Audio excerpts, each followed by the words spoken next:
Welcome to the I Ching Cafe. My name is Belinda Dovston, and it is great to have you here with me for our monthly overview for August 2023. Goodness me. And that does rhyme. Having a look at last month's overview, July 2023, we had Hexagram 39, obstruction. Oh dear, a giant big block in the road preventing us from moving forward, getting stuck, getting obstructed by things stopping us in the path, forcing us to find new ways around the boulder, right? Recognizing that there are obstructions, there are difficulties, there's stoppages, and learning to love those stoppages because they give us an opportunity to work with the process, with our journey in a new way, finding creative ways around them. And of course, a particular changing line saying, don't forge ahead and push with what you want to do. What you need will come to you in good time. Just chill, okay? Just relax, okay? It's going to work out.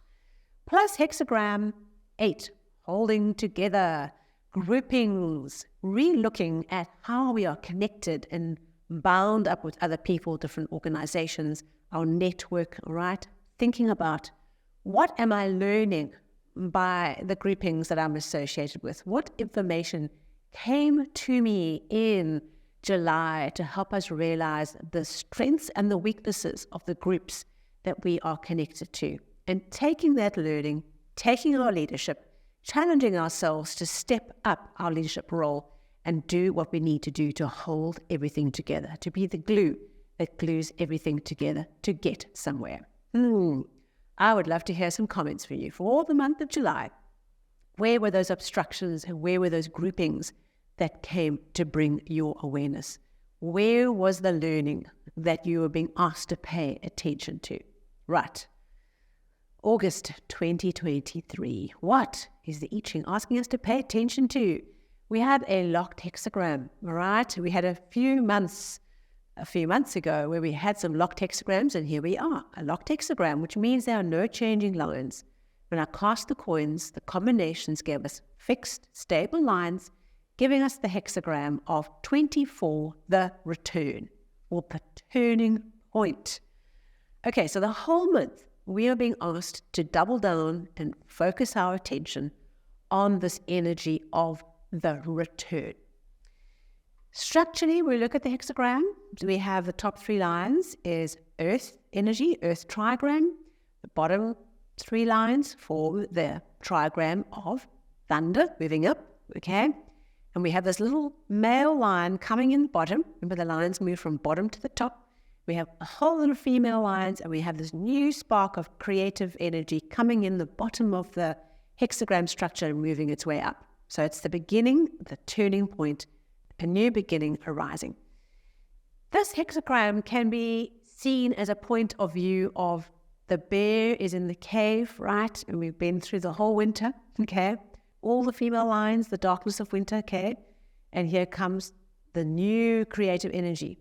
It is the awakening that happens after the hibernation, right? So we've had a dark night of the soul, and now things are turning, the cycle is turning back towards the light, back towards summer. This is a lovely hexagram, and it has 2 meanings, 2 kind of categories of understanding. And let's see, as you work with the return in the month of August, what for you comes up? Perhaps they both come up in different facets of your life. So the first perspective of this hexagram is that turning point. We were in the darkness of night, the dark night of the soul, a challenge, being heavy, all right, heavy with the burden of the work and the things that were in front of us. And this energy comes to bring us this turning point energy, right? We have suddenly started moving towards spring, moving towards the summertime, and the bear starts to awaken out of its slumber. Okay. This isn't the arrival at summer, right? This is the turning point.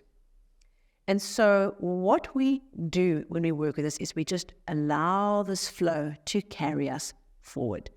The bear doesn't try to awaken itself faster than nature allows. We just have to allow the energy of the turning point, the return, to come to us.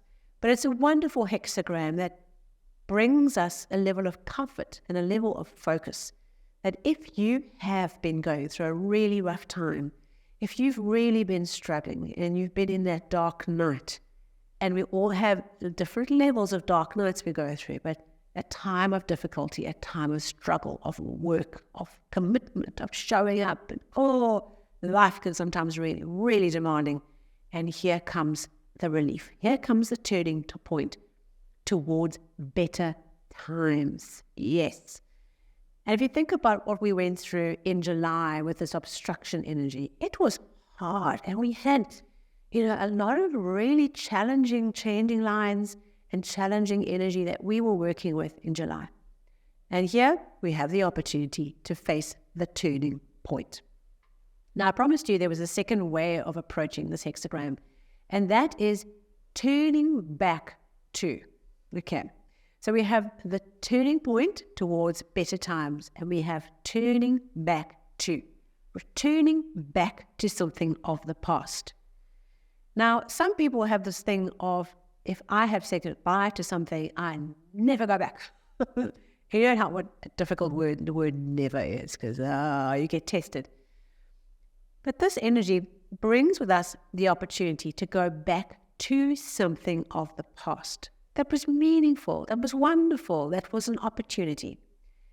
I once had this hexagram come up for someone who actually was offered a position back at a company that this lady had worked with before. Okay, and she got this hexagram come up, and it was all about going back to an old employer, okay, or going back to an old hobby, or back to an old company, an old town, something from our past, maybe even an old relationship, who knows, but going back to something, not out of a negative process, but because it brings us the next step. So let's see for you, what comes up? Is this a turning point? Are you the bear that's emerging out of the dark night, back to a better time? This big soul that's helping you move forward, and the blood all starting to move, and things starting to move forward, and slowly feeling like you've come around the corner, right? We've turned a corner, and we've got over the hump. Or are you working with going back to something, all right? Being drawn back to an old place you've lived, to an old relationship, to a previous career, a previous job, a previous employer, a previous way of life. What is this thing that you're feeling drawn back to, and what does it mean for you? So an interesting month, no changing lines. We really are being focused on the turning point, and even if for you it's the second option, right, of going back to something, either which way, it's a positive turning point. It's turning the corner, and it's emerging out of the cave, okay? And I can just see this bear coming out of the cave and going, oh, what happened? It's that kind of like, oh, okay, what happened? Okay, but the turning point has begun, and we can start now moving forward in a new direction. A lovely energy for us to work with for the whole of August. Absolutely wonderful. Well, it's a locked hexagram. I look forward to hearing about all our turning points, all the corners turned, all the positive energy that can now return and move us forward in a new direction. Absolutely wonderful. And of course, what it does, it brings us the opportunity to grow and develop through the path of the I Ching for the month. Right? Thank you so much. Please like and share if this was meaningful, or interesting, or valuable to you in your life or in your business. And of course, subscribe and hit the bell to get notifications of when it comes into your app. If you're on the podcast version, I love podcasts. If you're on that version, please hit the follow button to get the episode into your app, ready for you to listen to on a monthly and a weekly basis. And I'll see you on the socials, and I will see you very soon for our first full throttle weekly episode for August 2023.